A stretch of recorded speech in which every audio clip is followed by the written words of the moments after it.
Hello everyone. Welcome to Future Educators Hub channel. University எக்ஸாமுக்காக prepare ஆகிட்டு இருக்கிற MEd ஸ்டூடெண்ட்ஸுக்காக எக்ஸாம் ப்ரிப்பரேஷன் சீரிஸ் பார்த்துட்டு இருக்கோம். அந்த சீரீஸில் advanced educational research and statistics சப்ஜெக்டோட யூனிட் 2 பற்றி இந்த வீடியோவில் பார்க்க போகிறோம். மேலும் வீடியோவோட எண்டில் ப்ரீவியஸ் இயர் கொஸ்டின்ஸும் கொடுத்துருக்கேன். ஸோ வீடியோவை ஃபுல்லாக பார்த்து எக்ஸாமுக்கு நல்லா ப்ரிப்பேர் பண்ணுங்கள். வாங்க வீடியோக்குள்ளே போவோம்.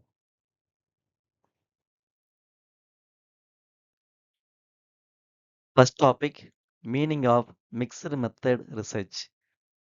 நம்ம ஆல்ரெடி ப்ரீவியஸ் யூனிட்ல குவான்டிடேட்டிவ் ரிசர்ச் பற்றியும் குவாலிட்டேட்டிவ் ரிசர்ச் பற்றியும் லேர்ன் பண்ணியிருக்கோம்.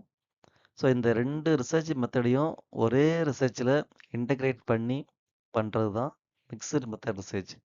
அது ஒரே ஸ்டடியில் இப்போ ஒரே ஒரு ரிசர்ச் ப்ராப்ளத்தில் குவான்டிடேட்டிவ் டேட்டாவையும் கலெக்ட் பண்ணி அதே டைமில் குவாலிட்டேட்டிவ் டேட்டாவும் நம்ம கலெக்ட் பண்ணி ரெண்டுமே மிக்ஸ் பண்ணி பண்ணுற மெத்தட் தான் மிக்சடு மெத்தட் ரிசர்ச்னு சொல்கிறாங்க. Next types of mixed method research. இதில் 4 டைப்ஸ் இருக்குது. Convergent mixed method design, explanatory sequential design, exploratory sequential design and embedded design. இதில் இந்த கன்வர்ஜென்ட் மெத்தடில் பார்த்தீங்கன்னாக்கா both data quantitative and qualitative data ரெண்டுமே கலெக்டட் சைமல்டேனியஸ்லி. ஸோ ஒரே டைம்லேயே நம்ம அந்த ரெண்டு டேட்டாவும் கலெக்ட் பண்ணுவோம். அதுக்கப்புறம் தென் செப்பரேட்டாக அதை அனலைஸ் பண்ணி ரிசல்ட்டை கம்பேர் பண்ணி சொல்கிறது தான் கன்வர்ஜென்ட் மெத்தட். எக்ஸ்பிளனேட்டரி மெத்தட் பார்த்தீங்கன்னாக்கா ஃபஸ்ட்டு குவான்டிடேட்டிவ் டேட்டாவை கலெக்ட் பண்ணிவிட்டு அதை அனலைஸ் பண்ணி அவர் ரிசல்ட்டை எக்ஸ்பிளைன் பண்ணுறதுக்காக எகைன் குவாலிட்டேட்டிவ் டேட்டாவை கலெக்ட் பண்ணுறது. அது ஃபஸ்ட்டு குவான்டிடேட்டிவ் கலெக்ட் பண்ணிவிட்டு அதுக்கப்புறம் குவாலிட்டேட்டிவ் கலெக்ட் பண்ணுறது தான் எக்ஸ்பிளனேட்டரி. ஸோ எக்ஸ்பிளைன் பண்ணுறதுக்காக. சரிங்களா? அடுத்து எக்ஸ்ப்ளோரேட்டரி மெத்தடு. ஸோ இதில் பார்த்தீங்கன்னாக்கா ஃபஸ்ட்டு குவாலிட்டேட்டிவ் டேட்டாவை கலெக்ட் பண்ணிவிட்டு அதோட ரிசல்ட்டை ஜென்ரலைஸ் பண்ணுறதுக்காக குவான்டிடேட்டிவ் டேட்டாவை கலெக்ட் பண்ணுறது. ஸோ இதில் வந்து ஃபஸ்ட்டு குவாலிட்டேட்டிவ் அதுக்கப்புறம் குவான்டிடேட்டிவ் டேட்டா கலெக்ட் பண்ணுறோம். நெக்ஸ்ட்டு பார்த்தீங்கன்னாக்கா எம்பெட்டட் மெத்தடு. இதில் வந்து எனி ஒன் மெத்தட் வந்து ப்ரைமரியாக வச்சுக்கிட்டு அனதர் மெத்தடை சப்போர்ட் பண்ணுறதுக்காக யூஸ் பண்ணுறது. அதாவது ஒரு குவான்டிடேட்டிவோ அல்லது குவாலிட்டேட்டிவ் எனி ஒன் மெத்தட் அதை வந்து ப்ரைமரியாக நம்ம டேட்டா கலெக்ட் பண்ணி நம்ம ரிசர்ச் பண்ணுவோம். ஸோ அதோட ரிசல்ட்டை சப்போர்ட் பண்ணுறதுக்காக அனதர் மெத்தடை வந்து ஒரு செகண்டரியாக அல்லது ஒரு சப்போர்ட்டிங் பண்ணுறதுக்காக பண்ணக்கூடிய ரிசர்ச் தான் எம்பெட்டட் ரிசர்ச்னு சொல்கிறாங்க. Steps in mixed method research. So ஒரு மிக்சர் மெத்தட் ஸ்டடியை வந்து நம்ம எப்படி பண்ணுறது? ஸோ அதில் ஃபஸ்ட் ஸ்டெப் பார்த்தீங்கன்னாக்கா ஐடென்டிஃபை த ப்ராப்ளம். ஸோ என்ன ரிசர்ச் பண்ண போகிறோம், ஸோ அந்த ப்ராப்ளத்தை செலக்ட் பண்ணுறது தான் ஃபஸ்ட் ஸ்டெப். ரெண்டாவது செகண்ட் ஸ்டெப் பார்த்தீங்கன்னாக்கா சூஸ் டிசைன். ஸோ இப்போ நம்ம பார்த்த அந்த 4 டைப்ஸ் ஆஃப் டிசைனில் நம்ம ரிசர்ச்சுக்கு எந்த மெத்தட் வந்து அப்ரோப்ரியேட்டாக இருக்குமோ அந்த டிசைனை நம்ம சூஸ் பண்ணுறது தான் செகண்ட் ஸ்டெப். நெக்ஸ்ட் ஸ்டெப் பார்த்தீங்கன்னாக்கா டேட்டா கலெக்ட் பண்ணுறது. So quantitative data and qualitative data. So எந்த டேட்டா நமக்கு தேவைப்படுதோ அந்த டிசைனுக்கு ஏற்ற மாதிரி அந்த டேட்டாவை கலெக்ட் பண்ணுறது தான் நெக்ஸ்ட் ஸ்டெப். அதுக்கடுத்து பார்த்தீங்கன்னாக்கா போத் டேட்டாவோட ஃபைண்டிங்ஸை இன்டகிரேட் பண்ணி அதை இன்டர்பிரேட் பண்ணுறது தான் லாஸ்ட் ஸ்டெப். ஸோ இந்த ரெண்டு டேட்டா மூலமாக நமக்கு வர ரிசல்ட்டை அனலைஸ் பண்ணிவிட்டு அனலைஸ் பண்ணுறது மூலமாக நம்ம வரக்கூடிய ரிசல்ட்டை கம்பேர் பண்ணி நம்ம ரிசல்ட்டை சொல்கிறது தான் இன்டர்பிரேட் பண்ணுறது தான் லாஸ்ட் ஸ்டெப். இதுதான் மிக்சர் மெத்தடில் இடம்பெறக்கூடிய முக்கியமான ஸ்டெப்ஸ். அடுத்து மிக்சர் மெத்தட் ரிசர்ச்சில் என்னென்ன வேல்யூஸ் ஆடடாக இருக்குன்னு பார்த்தீங்கன்னாக்கா இந்த மெத்தடில் காம்ப்ரஹென்சிவான ஃபைண்டிங்ஸ் வந்து நமக்கு கிடைக்குது. ஏன்னா ரெண்டு மெத்தட் யூஸ் பண்ணுறோம். ஸோ குவான்டிடேட்டிவும் யூஸ் பண்ணுறோம், குவாலிட்டேட்டிவ் யூஸ் பண்ணுறோம். ஸோ அதனால் நமக்கு ஒரு காம்ப்ரஹென்சிவான ஃபைண்டிங்ஸ் கிடைக்குது. அதே போல் ரெண்டாவது பார்த்தீங்கன்னாக்கா ப்ராடர் பர்ஸ்பெக்டிவ் நம்ம அதை அண்டர்ஸ்டாண்ட் பண்ண முடியும். அதே போல் அடுத்து இம்ப்ரூவ்டு வேலிடிட்டி கிடைக்குது. அதாவது செப்பரேட்டான ரிசர்ச் மெத்தடில் நம்ம கிடைக்கக்கூடிய ரிசர்ச் ஃபைண்டிங்ஸை விட இந்த மிக்சர் மெத்தடோட ஃபைண்டிங்ஸ பார்க்கும்போது, அதோட வேலிடிட்டி கொஞ்சம் அதாவது நம்பகத்தன்மை. வேலிடிட்டினாக்கா நம்பகத்தன்மை கொஞ்சம் அதிகமா இருக்குன்னு சொல்லலாம். ஏன்னா, நீங்க தனியா குவாலிட்டேட்டிவ் ரிசர்ச் பண்ணும்போதோ, அல்லது தனியா ஒரு குவான்டிடேட்டிவ் ரிசர்ச் பண்ணும்போதோ, கிடைக்கிற ஃபைண்டிங்ஸ நம்ம ஜெனரலைஸ் பண்ணும்போது, கொஞ்சம் அந்த வேலிடிட்டி குறைவா இருக்குன்னு சொல்லுவாங்க. இது 2 மெத்தடும் சேர்ந்து ஒரே மிக்ஸ்டு மெத்தடா பண்ணும்போது, நமக்கு அந்த ஸ்டடியோடைய வேலிடிட்டி கொஞ்சம் இம்ப்ரூவ் ஆயிருக்கும். அடுத்து இந்த மெத்தட்ல ஒரு பெட்டர் டெசிஷன் மேக்கிங் எடுக்க முடியுது. ஏன்னா 2 ஒரு ஒரு ப்ராப்ளத்த தரோவா அனலைஸ் பண்ண முடியும். ஏன்னா ஒரு பார்ட்டிசிபென்ட் என்ன நினைக்கிறாங்க? அவங்களோட ஒப்பீனியன் என்ன? அதையும் நம்ம அனலைஸ் பண்றோம். அதே மாரி அவங்களுடைய என் என்ன நம்ம மெஷர் பண்ண போறோமோ, அந்த வேரியபிளையும் நம்ம மெஷர் பண்ண முடியும். ஸோ போத் டேட்டாவும் இருக்கிறதுனால, ஒரு பெட்டரான ஒரு டெசிஷன் மேக்கிங் எடுக்கிறதுக்கு இந்த டைப் ஆஃப் மெத்தட் வந்து நமக்கு யூஸ் ஆகுது. நெக்ஸ்ட் இந்த இந்த மிக்ஸ்டு மெத்தட் ரிசர்ச்ல இருக்கக்கூடிய முக்கியமான சேலஞ்சஸ். இந்த இந்த மிக்ஸ்டு மெத்தட் ரிசர்ச் பண்ணும்போது அ அதிக டைம் எடுக்குது. ஸோ டைம் கன்சூமிங் அதிகமா இருக்கு. இந்த ரிசர்ச் மெத்தட்ல யூஸ் பண்ணி ரிசர்ச் பண்றதுக்கு we need more expertise. So ரொம்ப தரோவா ஒரு எக்ஸ்பர்டைஸ் இருந்தா தான் இந்த மெத்தட பயன்படுத்தி நம்மளால நல்ல ஒரு சிறப்பான ஒரு ரிசர்ச்சை பண்ண முடியும். மேலும் இந்த மெத்தட்ல காம்ப்ளெக்ஸான அனாலிசிஸும் இருக்கு. ஏன்னா நம்ம 2 டேட்டா யூஸ் பண்றோம். குவாலிட்டேட்டிவ் டேட்டாவும் யூஸ் பண்றோம். அதுக்குரிய அனாலிசிஸ் பார்ட் இருக்கு.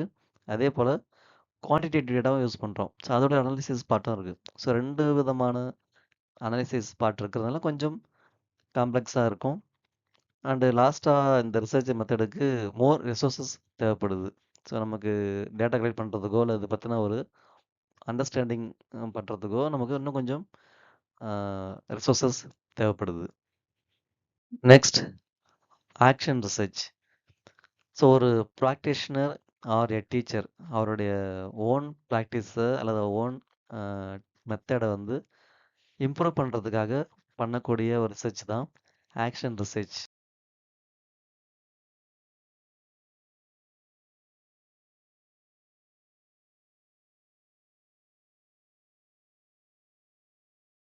Next topic purpose of action research. So class ரூம்ல ஏற்படக்கூடிய ப்ராப்ளம்ஸை சால்வ் பண்றதுக்கு ஆக்ஷன் ரிசர்ச்சை யூஸ் பண்ணலாம். அதாவது டீச்சருடைய டீச்சிங் டெக்னிக்ஸ், அதாவது அவர் யூஸ் பண்ணக்கூடிய மெத்தட்ஸாக இருக்கலாம். ஸோ சம்திங் ஏதோ ஒன்று அதை இம்ப்ரூவ் பண்ணுறதுக்காக பயன்படுத்தக்கூடியதாக இருக்குது. அடுத்து எவிடன்ஸ் பேஸ்டு இம்ப்ரூவ்மெண்ட்டை ஆக்ஷன் ரிசர்ச் நமக்கு கொடுக்குது. ஸோ நம்ம எதையுமே இம்ப்ரூவ் பண்ணுறதுக்கு ஒரு சயின்டிஃபிக்காக ஒரு எவிடன்ஸோடு நம்ம செய்யும்போது நமக்கு இன்னும் கொஞ்சம் கான்ஃபிடென்ட் கிடைக்கும். ஸோ அந்த மாதிரி பண்ணுறதுக்கு இந்த ஆக்ஷன் ரிசர்ச் நமக்கு யூஸ் ஆகுது. அண்டு ப்ரொஃபஷ்னல் டெவலப்மெண்ட்டுக்காகவும் இந்த ஆக்ஷன் ரிசர்ச்சை நம்ம யூஸ் பண்ணலாம்.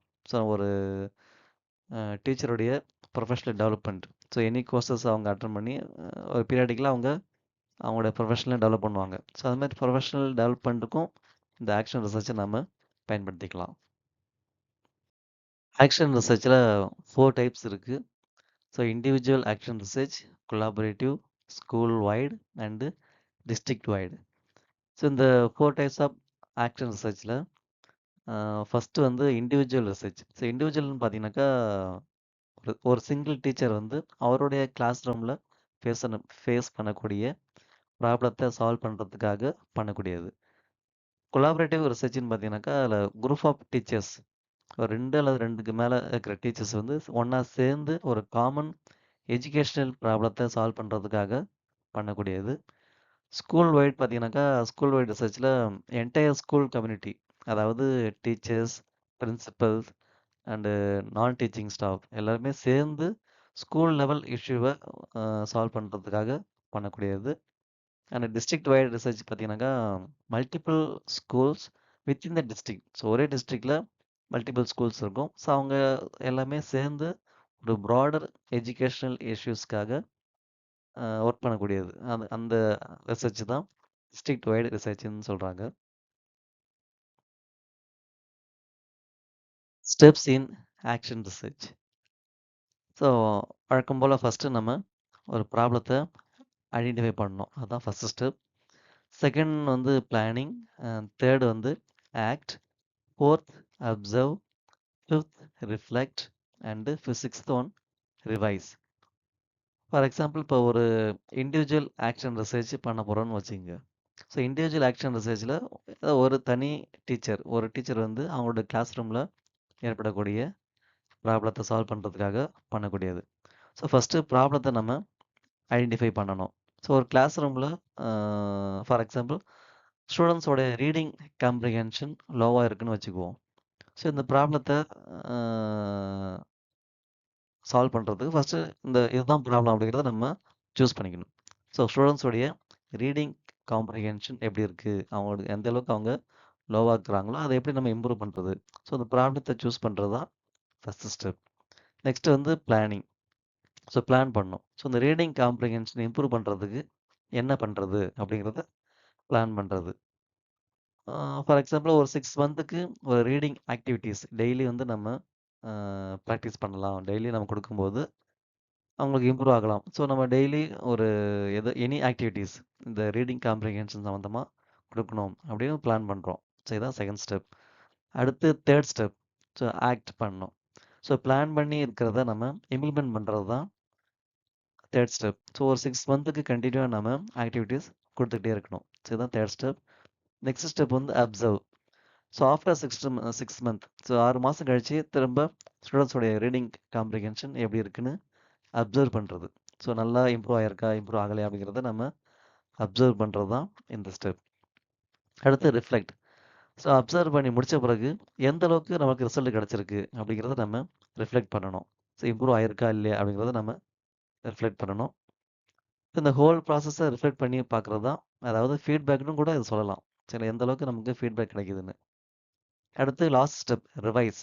சப்போஸ் நம்ம எக்ஸ்பெக்ட் பண்ணின அளவுக்கு ரிசல்ட் வரல அப்படின்னாக்கா திரும்ப என்ன பண்ணணும், திரும்ப ரிவைஸ் பண்ணி நம்ம பிளானை இன்னும் கொஞ்சம் எப்படி அதை இம்ப்ரூவ் பண்ணலாம், ஸ்டூடெண்ட்ஸோடைய ரீடிங் காம்ப்ரிஹென்ஷன் இம்ப்ரூவ் பண்ணுறதுக்கு வேறு என்னென்ன பண்ணலாம் அப்படிங்கிறத நம்ம ரிவைஸ் பண்ணி திரும்பவும் இந்த ஸ்டெப்பை பண்ணுறது தான் ஆக்ஷன் ரிசர்ச்சில் இடம்பெறக்கூடிய ஸ்டெப்ஸ்ன்னு சொல்கிறாங்க. ஸோ இது வந்து ஒரு முக்கியமான கொஸ்டினாகவும் அடிக்கடி கேட்குறாங்க யூனிவர்சிட்டி எக்ஸாமில். அதனால் கொஞ்சம் இதை நீங்கள் ஓன் எக்ஸாம்பிள், சரி இதே சேம் எக்ஸாம்பிள் நீங்கள் யூஸ் பண்ணிக்கலாம், அல்லது உங்களுடைய ஓன் எக்ஸாம்பிள்ஸும் யூஸ் பண்ணி நீங்கள் எக்ஸாமுக்கு ப்ரிப்பேர் பண்ணுங்கள். ஸோ இந்த வீடியோவில் நம்ம mixed methods and action research பற்றி பார்த்தோம்.